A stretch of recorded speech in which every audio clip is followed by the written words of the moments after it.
Your travel bags are not just for carrying your clothing. They carry the essentials that can make or break your vacation. It's all in the bag. People are traveling more often. It's not just the snowbirds going off in the fall. It's families going any time of the year. I know that we don't have a particular year.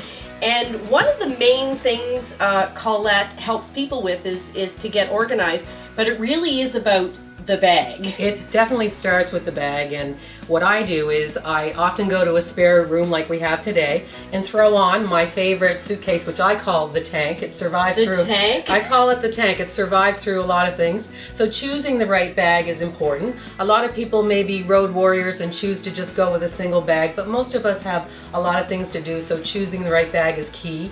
We want to know we can identify it on the other end and we remember which one it is. Yes. So often to put a little ribbon on would be very, very helpful. And making sure that it's going to fit everything and that it's going to be the right weight. So oh, weight. Yeah, that's a big thing now, isn't it, Colette? weight is huge. So you want to make sure you have a little handy dandy weigher, or you can weigh it on your scales, because the chance of you paying for a second bag is not as much as it would be for having an overweight bag, and that's something that people don't think about. They try to jam everything in today because of the bag issues of cost per bag, but an overweight bag is extremely expensive. You know that from experience. On a recent travel experience that the skipper and I had, we decided that we were just going to go with a carry-on bag instead of the really large bag, which I normally do, and I found it to be a surprising experience. So can we talk about these particular size bags? Because a lot of people aren't used to traveling with a carry-on. I agree, and as much as I'm a road warrior myself and I've been to 40 countries, it's very rare that I go 40 countries? Over 40 countries. Has that suitcase been to all of them? No. No. Some of them. But the carry-on bag is a tricky situation. You have to give it a lot of thought and be very attentive to what you do. And even if you're not going simply with a carry-on like this, which you want to make sure you have exactly the right size. Is this a regulation size carry-on? Well, one thing I want to say to you, that regulation for different countries and airlines are different. So do check the website. Check for the country that you're traveling in to make sure it's the right one, and make sure you know that what carry-on means. One bag and one personal item. So what typically I do, even for carry-on sometimes, is I started carrying with the very unattractive knapsack, but... Which, when you're running through an airport to catch a late flight... I have done a lot of running. And you also have your hands free for boarding passes. Yes. I also take another purse with me and carry that as well. So this works... you actually have 3 bags. I know, but we're not telling you. This works really well. Another way to conceal some of those other bags that help in the traveling are the fanny pack.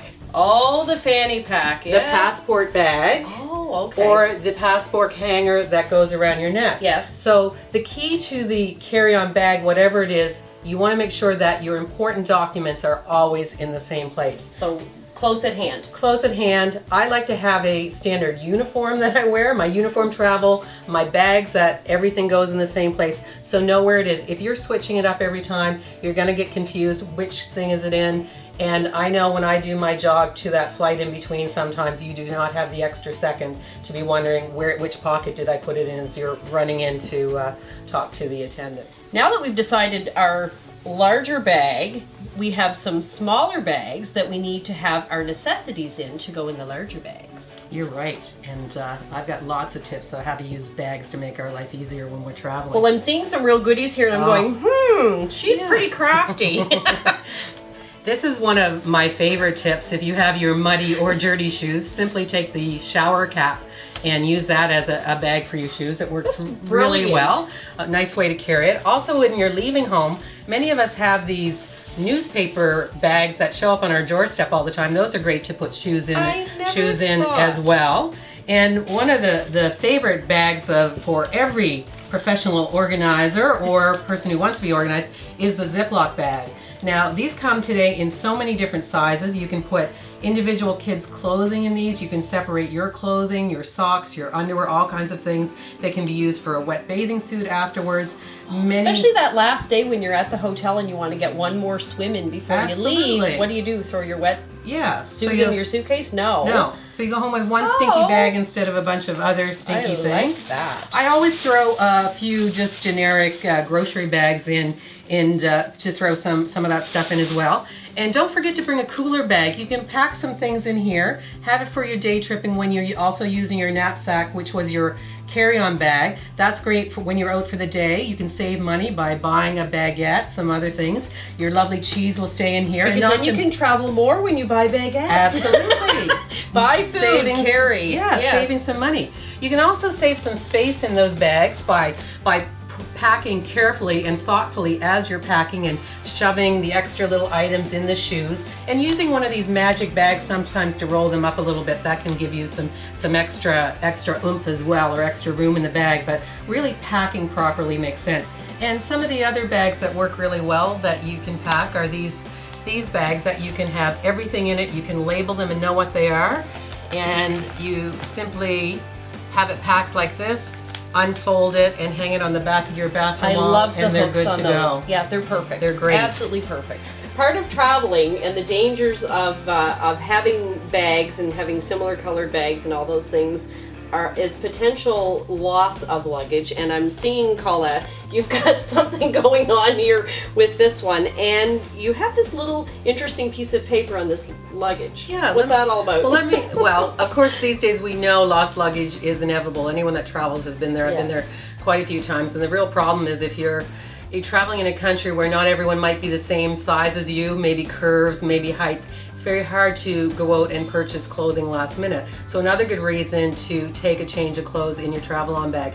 I always have a bathing suit with me because I want to know I can get to the beach. I have usually a yoga pant or something that I can have, another t-shirt that I've traveled on that can take me with my pashmina to a reception, go up or down, and rinse out easily. Down. I like up that. or down. So whatever is in my carry-on bag will take me for a few days, as I've had to do 5 days in Cyprus, a couple days in other places, and it will keep me going. But back to the losing the luggage. Yes, Often we put our name tag on the main handle on the luggage. Well, that's what they tell you to do when you're at the airport. They do, but let's not listen to them. If you can if you can not have it so much on the handle, but on the little clasps, you're safer.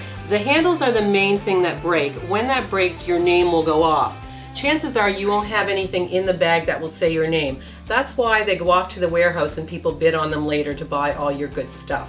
So another secret is you should always have your itinerary, your name, a call number, your where most of us travel with cell phone numbers inside. I like to put it on a brightly colored piece of paper. I have it in my computer already, my main information, and then I would add on the name of the hotel, if I'm moving, to another hotel, what that whole itinerary is. But if you set this as the last item right on top, they do, when the name tag is lost, they do check in the bag first to try and find if there are any other ways of recognizing that bag belongs to someone. If not, it's becoming a great deal for someone else. So nice piece of colored paper. Be attentive of where you put your name, and don't worry about putting it on a couple of times either. Make sure your handbag has it on, your carry-on, any bag that you're carrying with you. If you can be recognized with a name and a cell phone number these days, there's a good chance of getting it back. But without that, you've just lost some valuables and sometimes some precious items as well. Wow, this is exciting, and in my head right now I'm thinking, okay, time to start planning a trip. Thanks, Colette. You're welcome.